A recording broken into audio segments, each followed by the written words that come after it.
Hey everybody, welcome to a special announcement from Sounds Like a Drum. We are excited to welcome our latest production partner for the series, and that is Focusrite. We've been using Focusrite interfaces since day one to record this series, so we are incredibly honored to bring them on board officially as a production partner for what we're doing. Going forward, we're going to be using the Clarett series of interfaces. Right now, actually literally right now, we're recording this with the Clarett 8 Pre USB. And then we've also got the Clarett Octo Pre running into that for up to 16 tracks of recording. We've got 16 preamps to work with now, which is amazing. That's going to allow us to do so much more in the way of content capture, perspective capture when we're doing different tuning demos, making sure that you can hear what it sounds like from above the drums, from the drum throne, from right out in front of the drums at a distance, just a much wider variety of perspectives, and capturing some new things for some additional series that we're going to be launching in the near future. So we're really, really amped to bring them on board, and it's a blast. So I figured this might be a great opportunity to talk about how we've kind of revised our recording process over the course of the last season and almost a half at this point, and just talk a little bit about what we're doing for the setup right now,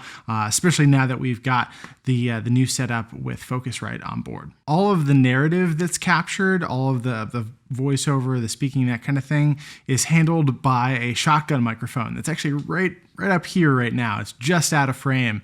And you're probably hearing a little bit more room sound than normal because we're set up in front of our normal filming area and we don't have the sound treatment right in this space. But we do have a decent amount of acoustic treatment right over the filming area. We've got a cloud set up with 2 acoustic panels, and then a variety of acoustic panels actually set up in a little bit of a semicircle around the space, with more panels right behind the recording setup, and then we've got bass traps in the corners, so that's definitely helped improve our recording process and capturing a much more realistic quality tone here in the room. As far as everything you're hearing from the drums, we are still using the AKG C414 throughout the majority of these episodes as the primary source of audio when it comes to drum samples, and still there's no EQ being applied and there's no compression. It's all completely natural sound, and we go through a painstaking process of making sure that as we're placing the mic and getting the capture together and getting the sounds that we're looking to convey, that it's as natural and normal as it can be, so that when you're listening to it, assuming you're listening on headphones, like decent quality headphones, or if you're lucky enough to be in a treated room with some high quality monitors, that you can hear a much better representation of what we're hearing in the room at the same time.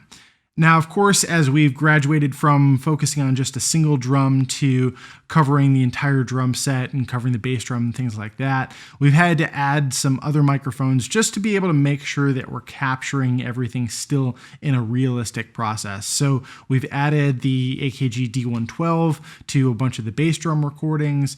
When we're doing stuff with toms now, we've got those close mic'd as well, but just blended in very subtly to make sure that it's still just a natural response of what we're hearing right there. In fact, in some of our latest episodes, we've captured both the close mics and the 414 and been really impressed by how much projection we heard towards the 414 and how much we were getting off axis away from the drums. You'll actually be able to hear some of that in the added videos that we're doing if you support us on Patreon at patreon.com/soundslikeadrum. We'll have additional videos where we break down some of the performances that we've done, but you'll be able to have kind of like an A-B or even A-B C comparison of the different microphones and what they're picking up, what they're hearing. So you have a much better idea of what to expect, especially if you're doing that kind of recording on your own. Now, we have a new episode coming out tomorrow, of course, and that's going to feature a bunch of close mics on the drums as well.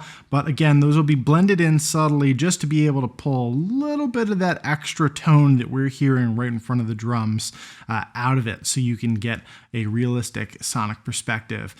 We're experimenting with other things like adding a ribbon mic in. Even for this video today, we've got bass drum mic inside the drum and then also the mic on the outside of the drum. So we're experimenting with all sorts of fun things, and we're going to be doing more of that in the near future. Of course, we'll always let you know when things change, when we're using different setups. A lot of that stuff will be in the description below, and then we'll go way in depth into that kind of thing within our Patreon. So that's really it for today's update. I just wanted to let you guys know the news. We are, again, very excited and honored to welcome Focusrite as a production partner for Sounds Like a Drum. This has been kind of a dream come true for us because we really respect them and we love the gear, and so it's great to have them on board. We look forward to sharing more announcements with you in the future, and thanks to all of you who have continued to support what we're doing here at Sounds Like a Drum. Hope you have a great week, and definitely tune in for the new episode coming out tomorrow, Tuesday. New episodes every single Tuesday at 12:30 Eastern Time.